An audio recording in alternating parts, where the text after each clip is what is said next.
trick that popular street magicians use to freak the minds of unsuspecting victims. The magician asks his volunteer to show that her hands are empty and clean on both sides. In this case, he's using his assistant, but she's not in on the trick. He asks her to hold her hands with her fingers outstretched.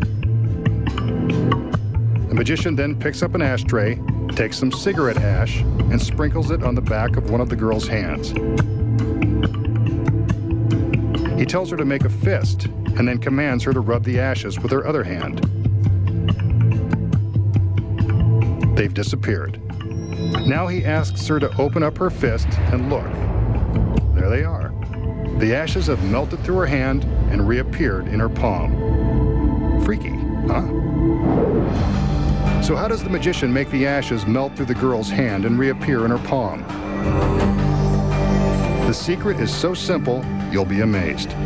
Her hands are clean on both sides, and again, this is usually done with an unsuspecting volunteer.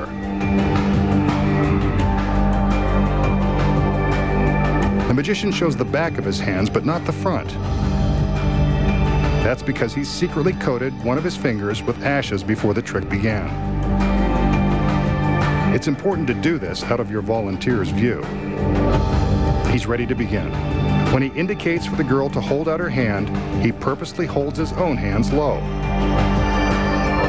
She's guaranteed to mimic the move so he can naturally readjust them to where he wants. During this move, he transfers the ash from his finger to the palm of her hand.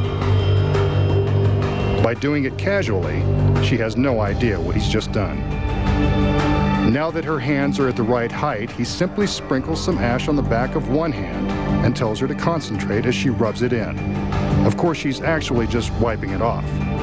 But by suggesting that she concentrate, he can easily convince her that it is melting into her hand. When she opens her palm, she has no idea how the ash really got there and assumes that he has somehow freaked her mind.